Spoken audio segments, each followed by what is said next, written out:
अस्सलाम वालेकुम नाज़रीन, आप देख रहे हैं Tahir Mughal technical YouTube channel. आज हम आपको होप चूल्हे के बारे में बताएंगे। अमूमन ये घरों के अंदर स्लैब के अंदर मार्बल की स्लैब होती है, उसके अंदर फिट किया जाता है। आज हम आपको इसके बारे में चलाने का तरीका ही बताएंगे और इसको ठीक करने के बारे में बताएंगे और इसकी जो इलेक्ट्रॉनिक्स कॉइल है इसके बारे में बताएंगे कि इसकी कैसे काम करती है। तो सबसे पहले जो है मैं आपको इस बटन के बारे में बता रहा हूँ। ये बटन जो है इसको बर्नर को ऑन करने के लिए है। जब हम इस बटन को ऐसे दबाते हैं तो ये जो तार लगी हुई है ये जो है स्विच का काम करती है। इसके अंदर हम इसको ऐसे बटन दबाएंगे तो यहाँ से जो है ये स्पार्क देती है। फिर हम इसको ऐसे ऑन करेंगे तो ये सबसे पहले इस बर्नर को जलाती है और फिर ये जो बड़ा बर्नर जल जाता है। जब हम चाहते हैं कि हम जो है ना बड़ा बर्नर बंद करना चाहते हैं और छोटा जलाना चाहते हैं तो हम इसको आगे की तरफ करेंगे ऐसे। अब इसी ये करने से इसका बड़ा बर्नर जो है ये बंद हो जाएगा, सिर्फ छोटा बर्नर जलेगा। और अगर आप दूसरा बड़ा बर्नर जलाना चाहते हैं फिर आप इसको ऐसे करेंगे तो इसका छोटा बर्नर भी जलेगा, बड़ा बर्नर भी जलेगा। छोटा बर्नर अमूमन इसलिए जलाते हैं, कोई चीज़ आपने पका ली और पकाने के बाद जो है उसको आप गर्म रखना चाहते हैं तो आप इसको छोटे बर्नर पर चूल्हे को रख देंगे तो वो चीज़ आपकी गर्म रहेगी। उसके बाद हम आते हैं दरमियान वाले पर कि इसको भी जो हम ऐसे दबा के जब ऐसे ऑन करते हैं तो ये बर्नर जलता है। और इसका मकसद भी रहता है, कोई चीज़ आप गर्म रखना चाहते हैं, कोई चाय बनाना चाहते हैं, दूध गर्म रखना चाहते हैं तो आप इसके ऊपर इसको रख कर गर्म रख सकते हैं। ये हल्की आंच पे चलता है, इसकी आंच बहुत हल्की होती है इसलिए सिर्फ गर्म रखने के लिए होती है ये। उसके बाद जो है हम आते हैं इसके ऊपर। ये तीसरा बर्नर भी इसी तरह है। ये इसके दो जेट हैं। एक जेट ये जो है, ये जो जेट लगा हुआ है ये वाला, ये यहाँ पर लगता है। ये जो है इसके बड़े बर्नर को जलाता है और ये जेट जो है इसके छोटे बर्नर को जलाता है। और जब हम इसको ऑन करके ऐसे करेंगे ऐसे तो अब ये छोटा बर्नर, ये बड़ा बर्नर बंद हो जाएगा, छोटा बर्नर जो है ये इसका ऑन हो जाएगा।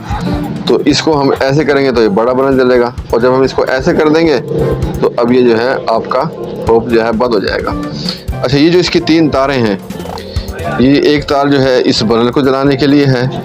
इसकी दरमियान वाली तार जो है ये जो है स्पार्क देती है। यहाँ पे जो ये है पॉइंट लगा हुआ, ये जहाँ से गैस निकलती है उसको ये स्पार्क देती है और यहाँ पर जो है सेल लगता है। और ये जो तीसरी तार है इस तीसरे बर्नर को जलाने के लिए है। और ये जो तारें हैं इसकी, ये तार हैं, ये भी तीन तारें हैं। एक दूसरी तार ये है और तीसरी तार वो ये है जो इस बर्नर में लगी हुई है। तो ये जो हड्डी है ये तार यहाँ पर ऐसे लगी हुई होती है, ऐसे हम इसको ये लग जाती है। अब ये यहाँ पे लग जाएगी ऐसे, यहाँ पे ऐसे लग जाएगी और ये जो बर्नर है यहाँ पर ऐसे फिट हो जाएगा। ये बर्नर ऐसे फिट हो जाता है। इसी तरह ये तार इसमें लगी हुई है और ये वाली तार जो है ये इसके अंदर लगी हुई है। ये इनको स्पार्क देती हैं इस सेल की वजह से। अच्छा, बाज़ दफ़ा ऐसा होता है कि हम इसको ऐसे दबाते हैं तो ये स्पार्क नहीं देती, तो हम क्या करेंगे, इसको खोलकर देखेंगे, इस तार को निकाल लेंगे। इस तार को निकालने के बाद इसके अंदर नया सेल होना चाहिए। इस तार को हम यहाँ पर ऐसे लगाएंगे। अगर ये यहाँ पर चिंगारी दे, जब बॉडी से तार अटैच होगी तो चिंगारी देगी। चिंगारी अगर ये दे तो समझ लो इसका यहाँ से स्विच ख़राब है। जब तार यहाँ पे लगाते हैं तो ये चूल्हा नहीं जलता, लेकिन इसको जो है हम यहाँ से निकाल कर ऐसे लगा के देखेंगे। अगर ये स्पार्क दे समझो आपकी कॉइल ठीक है। अगर ये स्पार्क ना दे, ये जो पॉइंट है जब आप ऐसे बॉडी पे लगाएं और ये स्पार्क ना दे समझो आपकी कॉइल ख़राब है। यहाँ से देखें ये करंट की तार तो नहीं टूटी हुई है, सेल इसका ख़राब तो नहीं है, सेल सही लगा हुआ है इसके अंदर। अगर सेल भी सही लगा हुआ हो, तार भी इसकी ठीक हो, तो फिर हम जो है सबसे पहले इस तार को चेक करेंगे, निकाल कर इसको बॉडी पे लगाएंगे। ये स्पार्क देगा तो इसका मतलब ये ठीक है। फिर हम इसको ठीक करेंगे। यहाँ पर अमूमन कार्बन आ जाता है, घी वगैरह, चाय वगैरह गिरती है तो वो फिर जो है यहाँ पे कार्बन आ जाता है, जिसकी वजह से जब हम इसको दबाते हैं तो ये चूल्हा ऑन नहीं होता ऑटोमेटिक। ये इस जगह पे जो है कार्बन आ जाता है। जब इसको ऐसे दबाते हैं तो वो कार्बन की वजह से ये ऑन नहीं होता चूल्हा।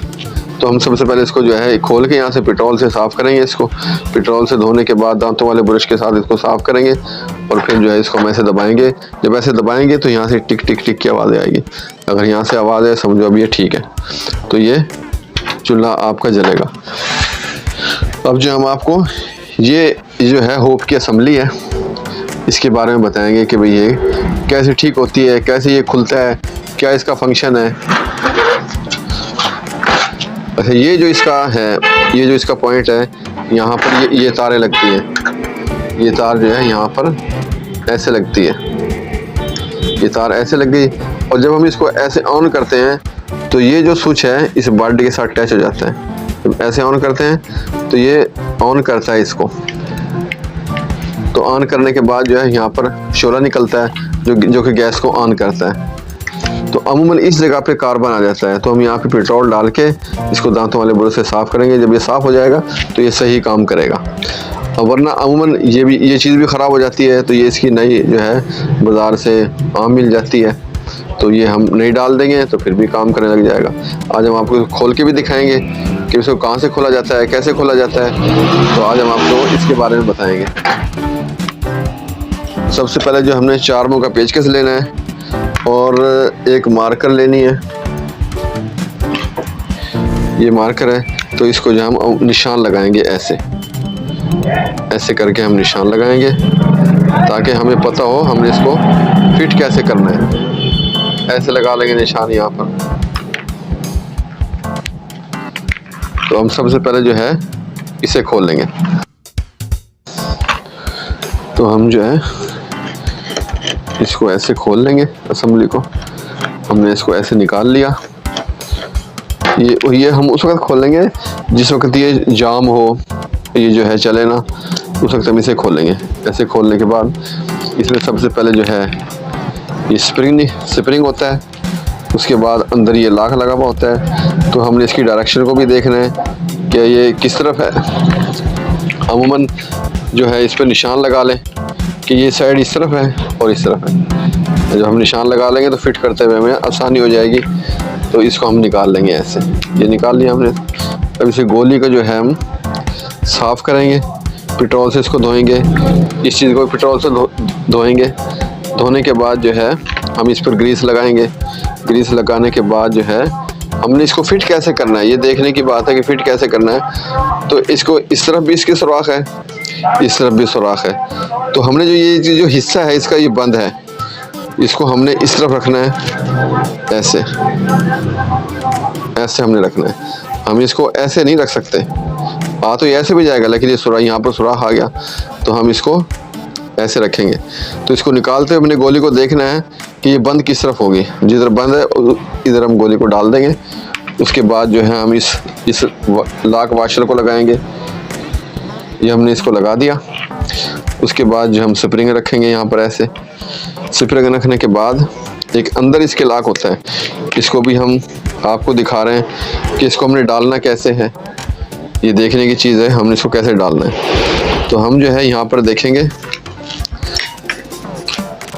यहाँ पर ये एक कट लगा हुआ है। इस जगह पे ये कट बना हुआ है, तो इसकी ये चीज़ जो है हम यहाँ पर फिट करेंगे ऐसे। ये देखो, अब इसको हम घुमा रहे हैं तो ये घूम नहीं रहा।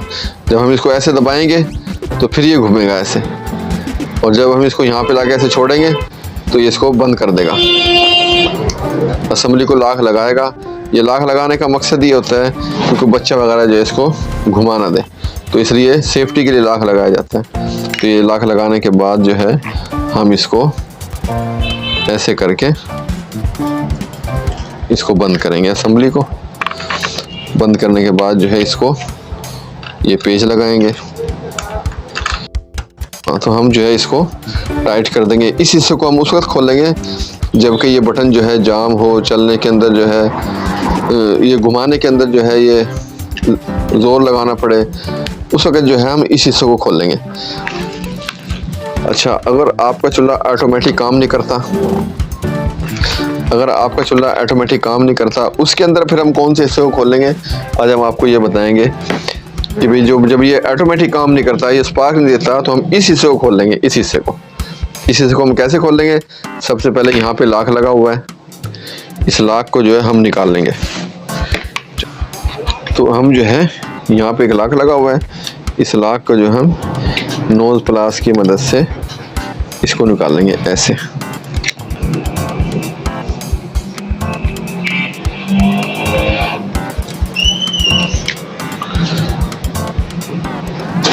ये इसमें लॉक लगा हुआ होता है, इसको हम निकाल लेंगे।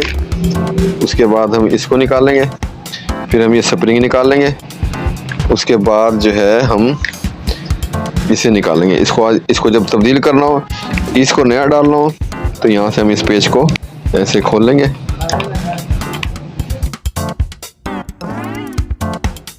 ऐसे इसको खोलेंगे तो हम इसको इस चीज़ को पेट्रोल से अच्छी तरह धोएंगे। इस हिस्से को भी पेट्रोल से अच्छी तरह धोएंगे। धोने के बाद जो है जब ये साफ़ हो जाएगा, इसको हम दोबारा यहाँ पर फिट करेंगे।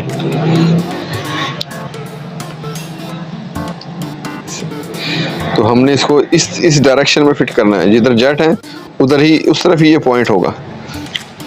ये जो है फिट करते हुए ध्यान रखना है कि इसकी जो डायरेक्शन है वो जेट की तरफ होगी। हमने इसको फिट कर दिया। अब उसके बाद जो हम इसके अंदर स्प्रिंग रखेंगे। ऐसे स्प्रिंग के बाद जो है हम इसे रखेंगे, इसमें डालेंगे, और उसके बाद जो है हम इसको ऐसे दबाकर इसके अंदर लॉक लगाएंगे।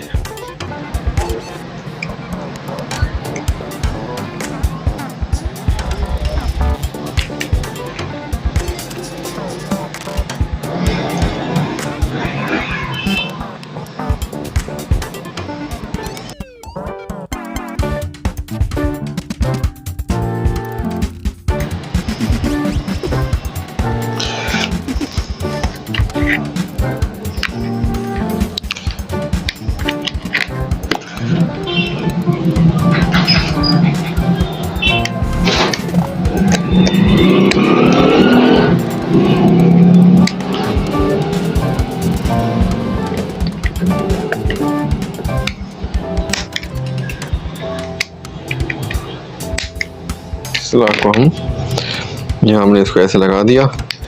अब जो है हम इसको यहाँ पर 2 पेच लगेंगे, पाइप के पास ऐसे रख के इसे फिट कर देंगे, और यहाँ पर जो है हम इस तार को ऐसे लगा देंगे। जब ऐसे लगा के इसे पाइप में फिट करके हम ऐसे दबाएंगे, अगर ये वहाँ पर स्पार्क दे तो समझ लो आपका जो है फंक्शन ऑटोमेटिक चालू हो जाएगा। तो आज हमने जो है आपको इसके बारे में, इसको चलाने के बारे में बताया है कि छोटा बर्नल कैसे जलेगा और इसका बड़ा बर्नल, ये दोनों बर्नल कैसे जलेंगे। तो आज के लिए इतना ही काफ़ी है। नेक्स्ट वीडियो में इंशाल्लाह मुलाकात होगी। अल्लाह हाफ़िज़।